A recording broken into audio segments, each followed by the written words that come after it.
Giving Tuesday is a global effort that encourages people to do good. Go to loveshriners.org. This year, please support Shriners Children. Go to loveshriners.org. Thank you. Talking about this is the Rip and Read featuring Curtis Sliwa. Now to the Bernard McGurk studios of 77 WABC and Curtis Sliwa. Well. Where's the news director, Noam Laden? Normally he's here in the newsroom doing the morning show with Sid and his friends. Does a 5 o'clock show, the straight hour of news. I noticed, though, that you facilitated both today. I did. You got smacked around a little bit by Sid Rosenberg, although he did embrace you. And, where is Noam Laden? I mean, this is prime time in terms of news. Yeah, well, Noam is actually off today. He is spending the day with his father, as his father's in town from Israel. And it's also Noam's birthday. So happy birthday, Noam Laden. And he is taking some time to spend it with his father. Well, let's not go overboard on the happy birthday to Noam. But okay, no, I have met his father before. You know where his father is from? Haifa, which is the industrial city of Israel on the north, right along the Mediterranean. The last invasion by Hezbollah, the last war prior to this war, that poor guy was under siege all the time. In fact, he told me a story of when he was in the shower stall and the Hezbollah rockets were raining death and destruction right in his area off of Haifa. And he said, I'm not leaving my shower stall until I finish taking my shower. And he basically cursed Hezbollah. Are you sure Noam is his son? Why, you're saying that Noam doesn't show that same level of toughness and resolve? No, come on. But I do want to say that what he is doing for his father, who's like in his 90s. Yeah. His dad's up there, but I mean, he is the definition of a tough Israeli Jew, unlike his son, who's a bit soft, loves to go into the hot tub with Steve Phillips, the mayor of Jersey City, who thinks he's going to become the next governor over my dead body because he's a graduate of Goldman Sachs.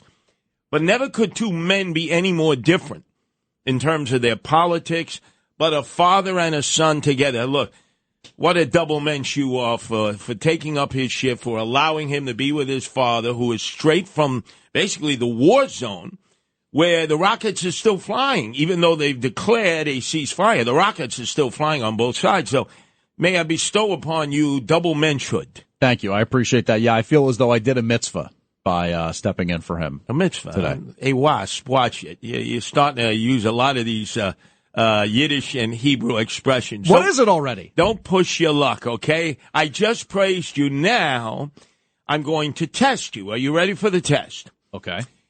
You see in the New York Post today, RFK Jr., who says that he is going to make America healthy again, is in the gym lifting dumbbells with this other guy, a younger guy, who clearly, in my eyes, maybe not yours, the younger guy, all roided up. I mean, this guy is like roided to the T. He could be a wrestler in the WWE. He's so roided up. And it's probably Vince McMahon Jr. who was injecting him with the roids. All right, put that aside. Look at the picture of RFK Jr. This is a new picture of him in the gym. Right, I'm looking at it. He's flexing. Do you think he's using roids? Do you think he's using Botox? Because, those are chemicals, and he despises chemicals in his system, and he doesn't want Americans to have chemicals in their system. Well, it depends on what you're referring to as a steroid, because, and some of them are not necessarily unnatural. If you're taking testosterone or human growth hormone or anabolic steroids, you consider yourself an expert in this field, huh? James Flippin? I wouldn't necessarily go that far. Okay, who is the expert on everything steroids, everything Botox here at WABC? Well, I would say Sid Rosenberg, certainly. So he's got a pretty good eye for that, right?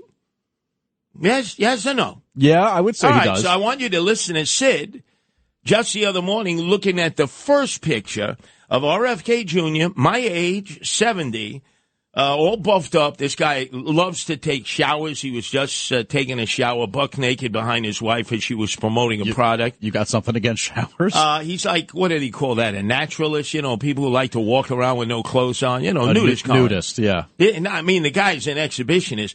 Listen to what Sid said. One exhibitionist about another exhibitionist, our own Sid Rosenberg, about RFK Jr. Isn't it funny that RFK, who does look amazing, guy's got the best body for a man his age I've ever seen, and I'm in pretty good shape. Mm-hmm. But he puts more chemicals in his body than anyone you know. You know he's roided out of his face, and yet he's out there going to talk about what chemicals you should or shouldn't put in your body? Okay, so that's our expert with that first picture. Here is a second picture of RFK Jr. in the gym, lifting dumbbells, claiming he does it naturally, you know, like Jack LaLanne. Calisthenics, isometrics. He eats good, wholesome food. He has no chemicals in his body, although he does admit to having a worm in his brain, which we haven't yet quite figured out how it got there, that gusano. So look closely at this picture, and you tell me if you agree with Sid Rosenberg, as I do, that he's roided up and he's using Botox and he's a sanctimonious hypocrite claiming you should not have any chemicals flowing through your body. Look at it. Look at it. You don't. But how am I supposed to know whether or not if it's something along the lines of like human growth hormone or testosterone? That's like natural. This. What is it about everybody here? They cannot condemn a nominee for a cabinet position by Donald Trump. They always have to find wiggle room out. And I mean, you're probably not going to believe me, but it doesn't have anything to do with that. I just don't know. I'm looking at a guy who looks like maybe he just works out. Yeah, 70 years old looking like that. Could you play what Sid Rosenberg said again? All right. Is he not an expert in this field of using steroids and Botox? Is he not? Okay. He's a fitness guy. He's a weightlifter. Hey, you stop! Isn't it funny that RFK, who does look amazing, guy's got the best body for a man his age I've ever seen, and I'm in pretty good shape. Mm-hmm. But he puts more chemicals in his body than anyone you know. You know he's roided out of his face, and yet he's out there going to talk about what chemicals you should or shouldn't put in your body? Expert. Mm-hmm. He's roided up, mm-hmm. He's Botoxed up, and he is a sanctimonious hypocrite like all Kennedys are. But put that aside, because obviously you don't want to condemn Trump for this cabinet appointment. I grew up during the MLB steroid era. I don't get as bent out of shape about this stuff as you guys do. Oh, so you love Roger Clemens, right? Crazy man, right? Roger Clemens and Barry Bonds should be in the Hall of Fame. Oh, yeah. Get the hell out of here. But wait. I need you for one other thing. Okay, fine. Today I see the schmuck to putz Chuck E. Cheese humorist having to take a step down as majority leader of the Democratic Senate, now that it will revert to Republican leadership, and Mitch Bourbon McConnell will no longer be the majority leader. It's Thune from Central Casting, South Dakota. He looks like, he's right out of the movie. Are they going to have a vote? Yeah, I think actually Schumer already got elected as minority leader. Are you aware? Let me bring your attention to a situation of how Chuck Schumer is the luckiest guy alive, that schmuck, that putz. Eastern District is ready to indict you. We've seen that with Eric Adams. He got indicted by the Southern District, and there's a pending indictment from the Eastern District involving Winnie Greco and red Chinese money. Trump could make that all go away by pardoning him even before the trial. Just like we saw Joe Biden do to Hunter Biden. He was supposed to go in, right, and be sentenced on the gun charge and the tax evasion charge, so he preemptively pardoned him.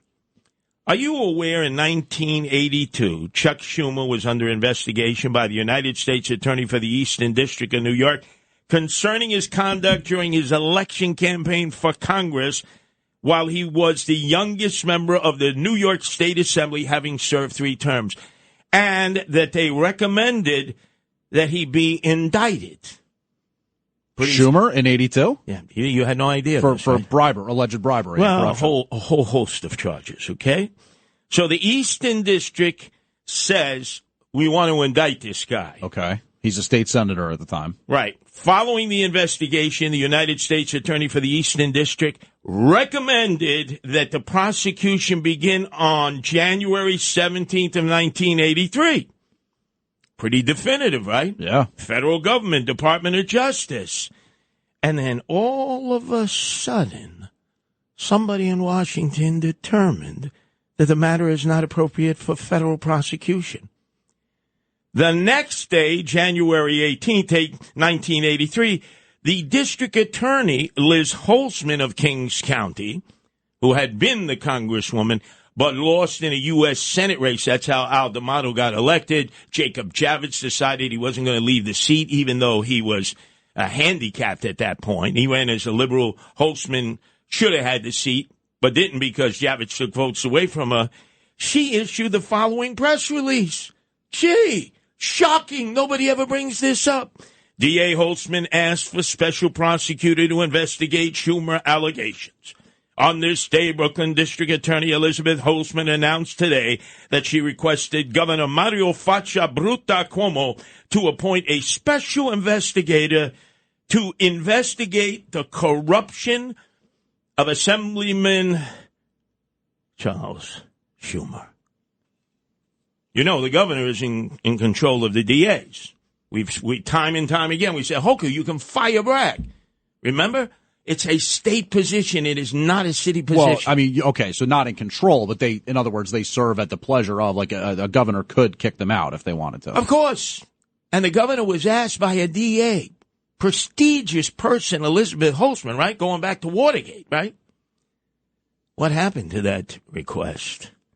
James Lipton? I mean, I'm going to have to assume that it didn't go anywhere. It fell through the cracks, right? Conveniently, it went to the criminal justice coordinator for Mario Faccia Bruta Cuomo at that time and disappeared. And Liz Holtzman was told, shh, you take the court of Omerta. Remember, governor's in charge. You're the DA. You serve at the pleasure of the governor. So why did the federal prosecutors give the case up? Well, now that's your homework. I know the answers. And Nancy is great at the deep dive, but you're trying to make your bones here at WABC. As a talk radio show host, you're doing a very good job. But you haven't yet really dug deep into Eastern District, Southern District, U.S. Attorney, former investigations of corruption, like we know what has led to the indictment of Eric Adams. And this is important because this is how you make these things go away. You have no idea what's going on, do you? In fact, most of our audience, 99.9%, never recognized that it was recommended that Assemblyman Chuck Schumer, who ran for the congressional seat, who was guilty of corruption, be indicted. And the indictment went away. Generally, when a U.S. attorney of the Eastern District or Southern District recommends an indictment, the indictment goes through, like we saw with Eric Adams. Now it's a question of whether Trump is going to pardon him or not. That's why Eric Adams' lips are hermetically sealed on Trump's tuchus, and he's swearing, I'll wear a MAGA hat on January 20th. I'm a Trumper, I'm MAGA, anything. Please pardon me. Commutation. Nobody has ever brought this up. Why does it take Curtis Sliwa to bring this stuff up, huh? Why do people want this stuff to go away? Here is Chuck Schumer, who now is busy writing his book on anti-Semitism, even though he never went to Columbia University, never dealt with the anti-Semites there, right? Now, one time, and he, the big marker, is going to be writing a book on. I task you with the responsibility of finding out where that indictment went and how Mario Cuomo made it disappear and his loyalty to the Cuomos to this day. You see, Chuck? You see, Cuomo? I know where everyone's political bones are buried and who buried them. Is this too much for you to handle? No, should be good. Definitely interested to look into it. The only question I have is, my God, did Chuck Schumer ever take steroids? Get the hell out of here! Curtis Sliwa. Curtis Sliwa. Rip and read. Check this out. This is the Rip and Read, featuring Curtis Sliwa. Talking about. Now, to the Bernard McGurk studios of 77 WABC and Curtis Sliwa. This is the Rip and Read.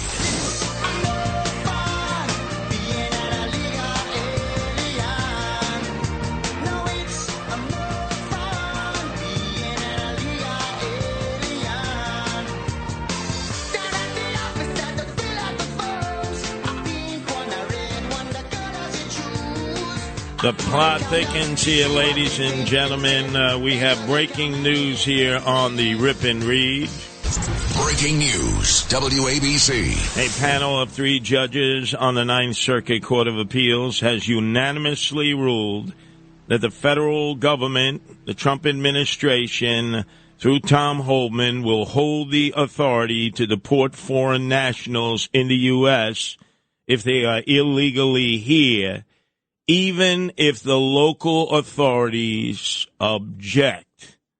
That's a major victory for the Trump administration and for the pit bull terrier, the new border czar, Tom Homan, who has said he's coming for them, the bad hombres, mostly men who have committed crimes, while guests of ours, unwanted guests, we've been forced to have to pay for all their accommodations, including their culturally appropriate food. Tom Homan has said if they've committed crimes while here, they will be arrested and eventually deported. If ICE finds out that they, in fact, came into the country having committed crimes in their country of origin, likewise, they will be arrested and they will be deported.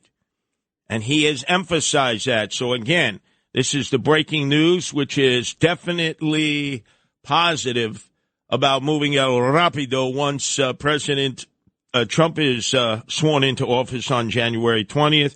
A panel of 3 judges on the Ninth Circuit Court of Appeals has unanimously ruled that the federal government holds the authority to deport foreign nationals in the U.S. if they are illegally here, even if the local authorities object. In this case, New Jersey, New York, the city of New York, sanctuary states, sanctuary cities. And Tom Homan doubled down to reinforce that, especially when it comes to New York City. Look, I've seen some of these Democratic governors say they're going to stand in the way. They're going to make it hard for us. Well, a suggestion: if you're not going to help us, get the hell out of the way, because we're going to do it. So if we can't get assistance from New York City, and we may have to double the number of agents we send to New York City, because we're going to do the job. We're going to do the job without you or with you.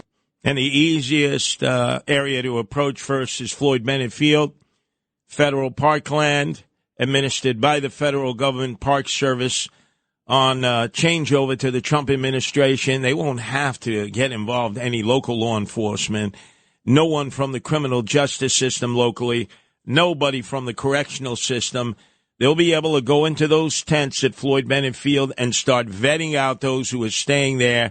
And they're already moving a lot of the bad hombres out. The city, in relationship with a lot of the nonprofits who have had no-bid contracts, who have gotten lots of kickbacks, do not want this black eye right out of the box January 20th. So they're already removing some of the males. They're sending them to other facilities. They're trying to make Floyd Bennett Field appear to be pretty much a migrant center just for women and children. Now, yes, there are some females, especially from Venezuela, who have committed criminal acts while here and possibly committed criminal acts when they were back in Venezuela before Maduro sent them north, cleaning out his jails, getting rid of his gangbangers, and doing a Mariolito boat lift that was done to us by Fidel Castro in 1980 to the sucker Jimmy Carter at the time. He did exactly the same thing. Maduro took a page out of their playbook. So now we have Andrew Evil Eyes Cuomo. Justin Ellick, he claims that he wants to run for mayor. He is the one, when he was governor, who set the tone for all agencies across the state, every county, every city, from Buffalo to Brooklyn, not to work with ICE. In fact, when he had a debate with Molinaro, who was challenging him, the Dutchess County executive on the Republican line for governor, on 2 occasions, clearly he stated that ICE are a bunch of thugs.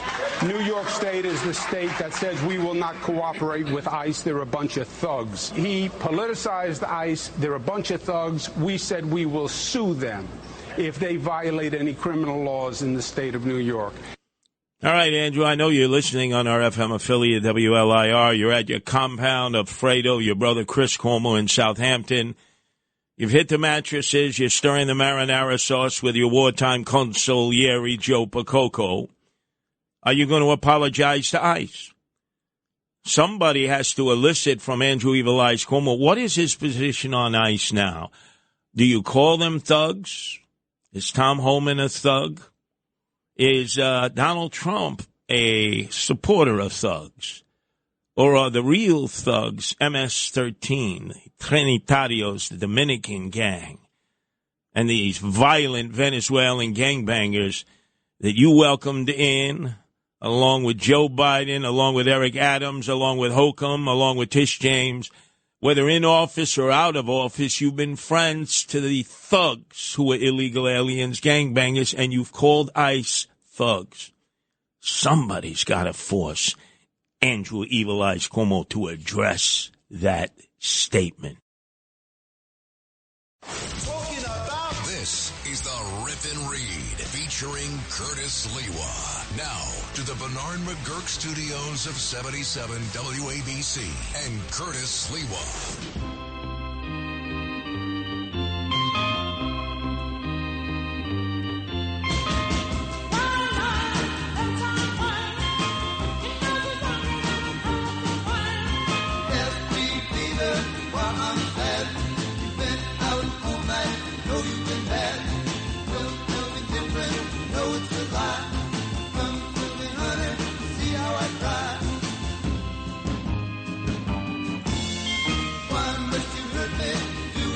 Liar, liar, liar, liar. Huge headlines here. The House of Representatives has issued its report on Andrew Evil Eyes Cuomo and his involvement with his executive order that caused the demise of 15,000 elderly who were transferred from hospitals having been diagnosed with COVID-19 to long-term nursing home units in March of 2020 at the time of the lockdown and the pandemic. They have accused Andrew Evil Eyes Cuomo of committing medical malpractice during that deadly COVID crisis, and they have referred their report seeking criminal charges against Andrew Evil Eyes Cuomo to the person who has been nominated to become the next U.S. Attorney General, the former State Attorney General of Florida, Pam Bondi, who it appears will probably not have much opposition when she has to face the United States Senate for confirmation. Now, this is all good news for people who have been following these procedures for quite some time. Janice Dean, probably the best known, the meteorologist, Jennifer Harrison, who has led a victims group, others, many of them, who unfortunately had relatives or friends who ended up dying as a result of these executive orders. Let me take you back to that moment when the panel decided that they would seek criminal charges against Andrew Evil Eyes Cuomo for testimony that he had first given behind closed doors, and then for testimony that he had given to the public when he was open for cross-examination by both his Democrats, most of whom expressed total disappointment in his answers and his deflections and into his sudden loss of memory. A guy who was pretty cognizant, pretty astute, pretty anal, was suddenly all of a sudden meandering about with some of the questions. Clearly, the Republicans, Elise Stefanik, Congresswoman from upstate New York, who is now going to go on to become our U.S. ambassador to the United Nations, took the lead in cross-examining him, followed by Nicole Malliotakis, our Congresswoman from Staten Island in Brooklyn. But I want to re-engage because these are very serious charges. And there's no doubt the Department of Justice will probably take a very good look at it because in his public testimony, before Stefanik, before Malliotakis, really before the nation, it was aired, he was blaming once again Donald Trump, then President Donald Trump, for the pandemic and for the federal, what he claimed was the federal decision to send patients from from hospitals who were diagnosed with COVID-19 to nursing home care units. He was acting like Pontius Pilate, like it had nothing to do with him, and it was all Trump's fault, blaming Trump just months ago before the election.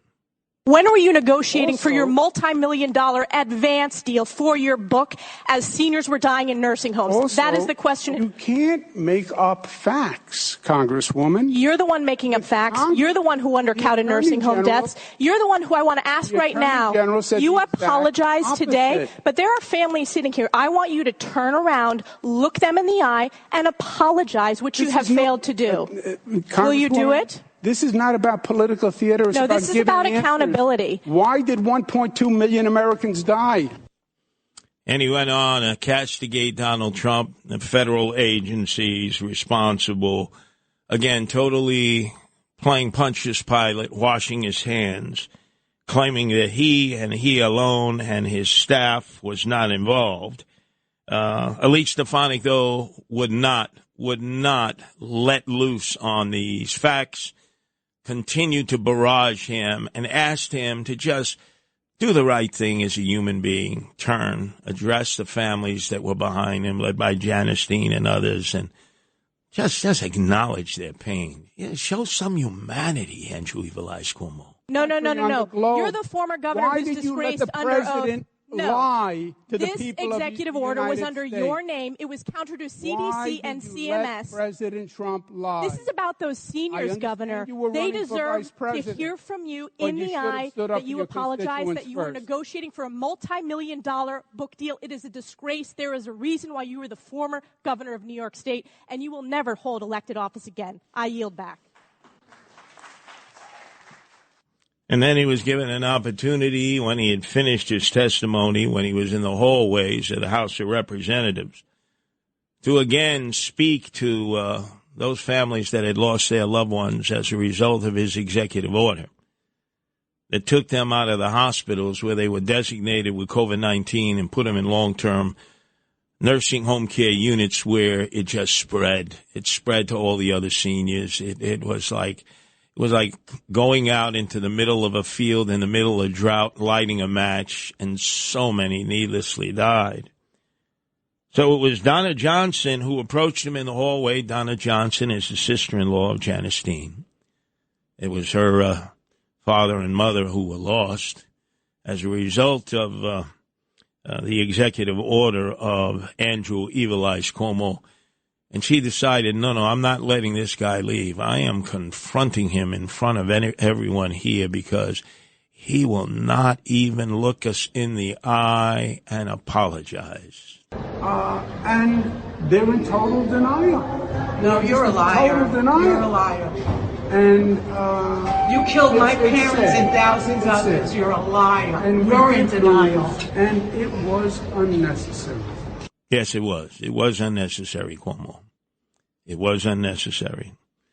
So let me read specifically from the report that has been sent to the Department of Justice in which they're seeking criminal charges be filed against Andrew Evil Eyes Cuomo. They say that he committed medical malpractice and publicly undercounted the total number of COVID-related nursing home deaths in New York. From testimony of his own staff, when he was confronted with the incredible number of deaths, he and his aide-de-camp went into a back room and rewrote the numbers. I wouldn't say they used a bottle of whiteout and then just redid the numbers, but they totally rewrote the report to indicate that there were far less deaths than his own staff was reporting, his own executive director of the New York State Health Department. And a damning final investigative report that has been released by this committee of the House of Representatives that Cuomo himself, in his own public testimony and in his testimony behind closed doors, gave false statements about his role in the decision-making during the lockdown. He has basically said, as anal as he is, as on top of the facts as he is, We all remember those troublesome days when every day at 12 noon you had your new Taza de Cafe, your little biscuit. He had his PowerPoint presentation. He was all on the facts.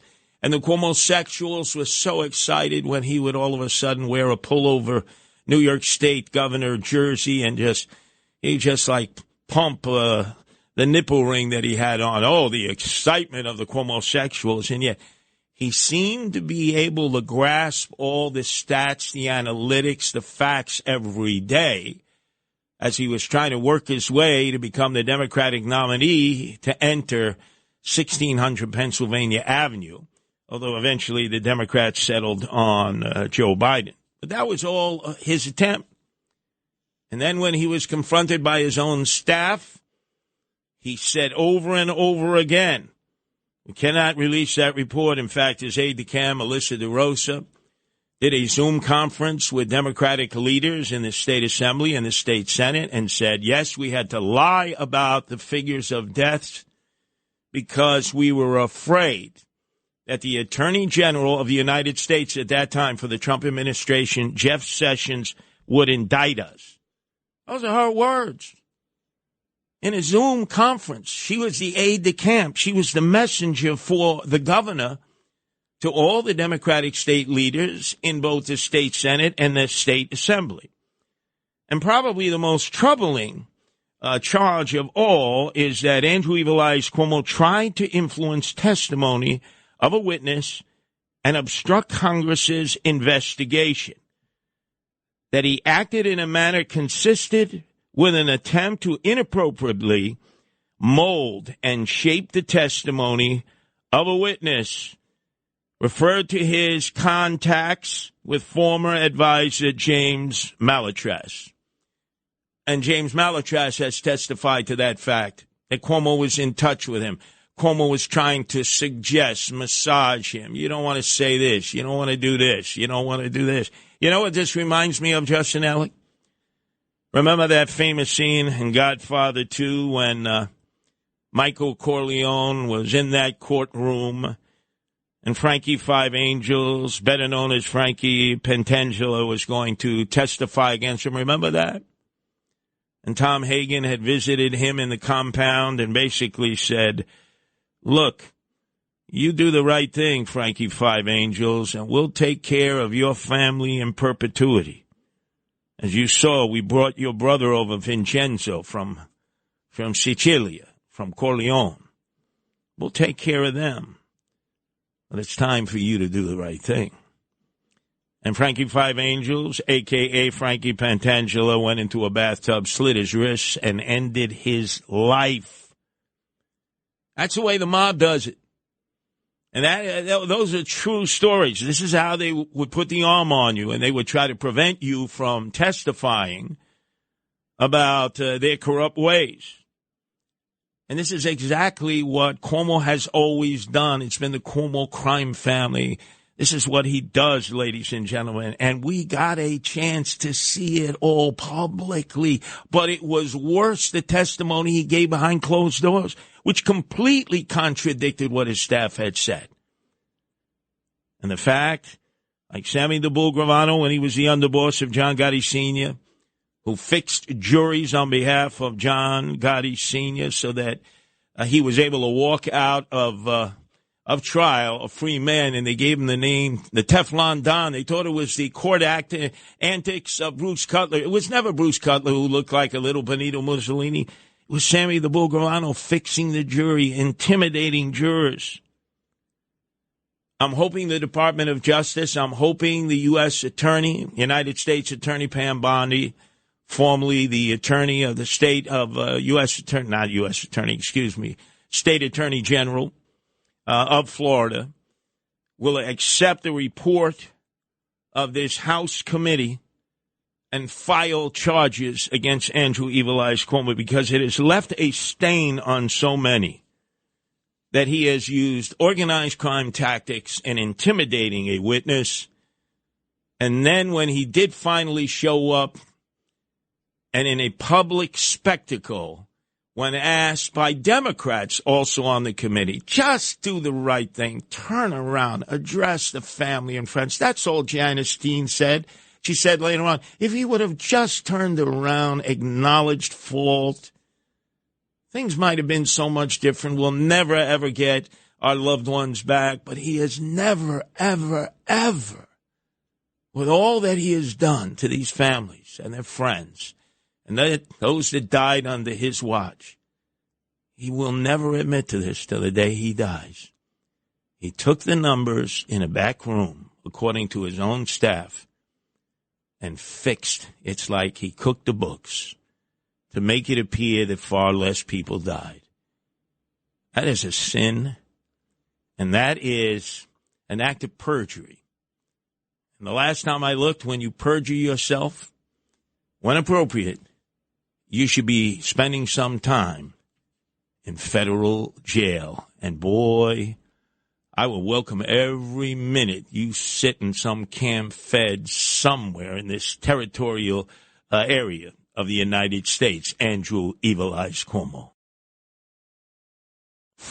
Now to the Bernard McGurk studios of 77 WABC and Curtis Sliwa. Curtis doesn't know about you, but he rips and reads. This is the Rip and Read.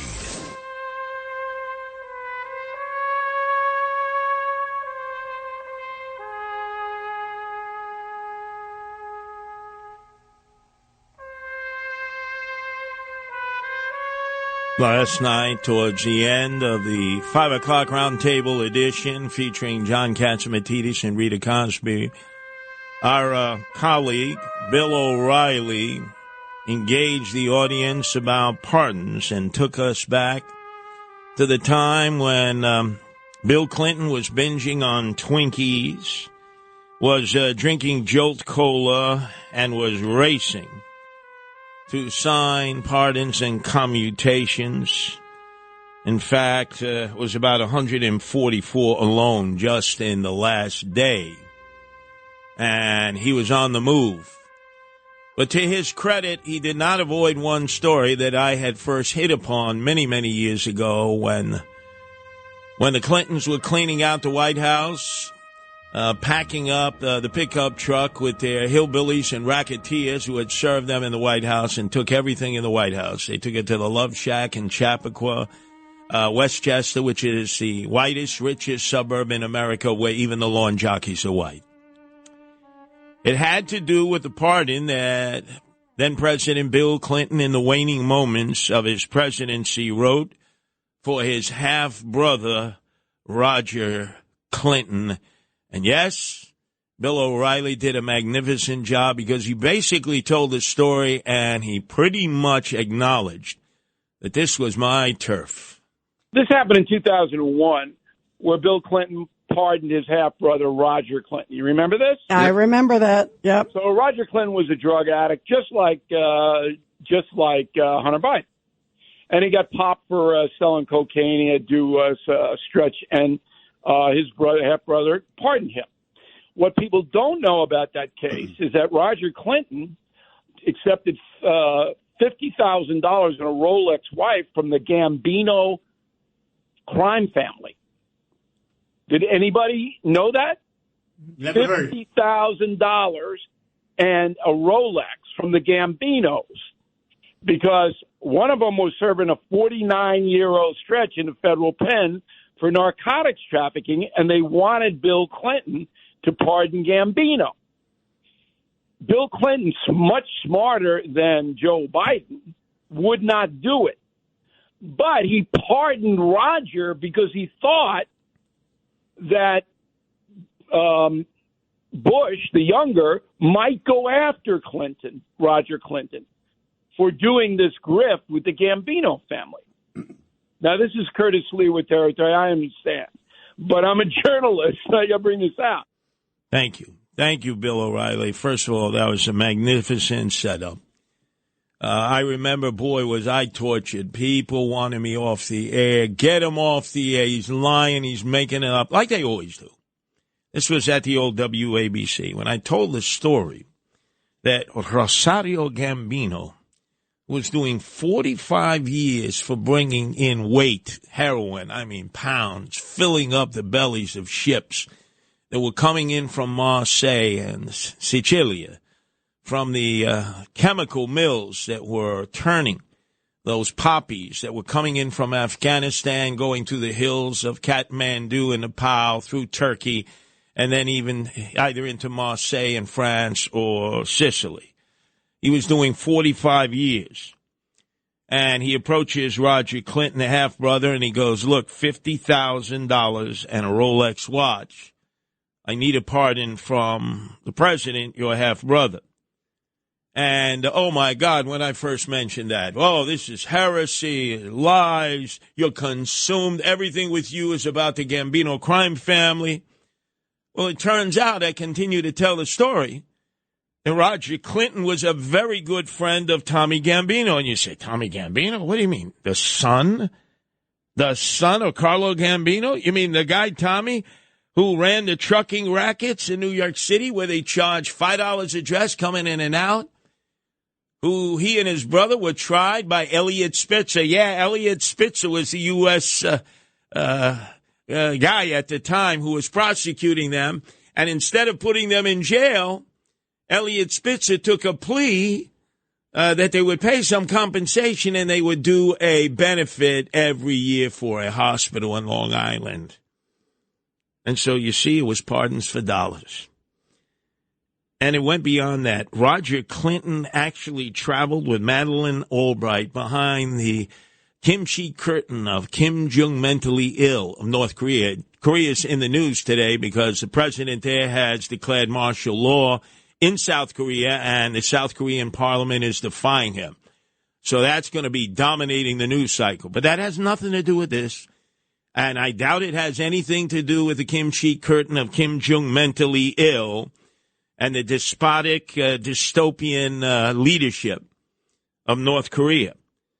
But Roger Clinton actually went with Madeleine Albright, who was the Secretary of State for Bill Clinton at that time, met in North Korea's capital with Kim Jong mentally ill, and she reported to Bill Clinton upon her arrival back into Washington, D.C., I think we can do business with this guy.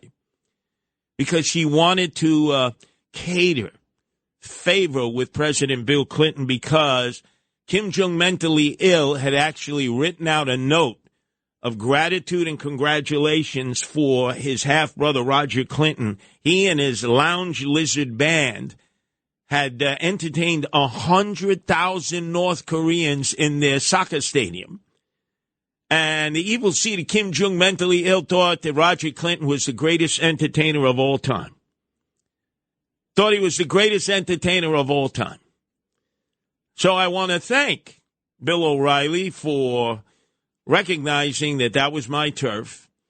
He did a magnificent job in indicating what all the facts were of how Roger Clinton was in bed with Rosario Gambino in basically wanting to buy a pardon for him with Bill Clinton, who was writing up pardons, binging on Twinkies, and taking cash. Nobody has ever proven that, but I think everybody understands that Bill Clinton was just grabbing the loot in those waning moments of their time in the White House as Hillary was stealing everything she could get her hands on and putting it into the Allied van line, taking it to Chapaka. Thank you, Bill O'Reilly. Now you know the rest of that story.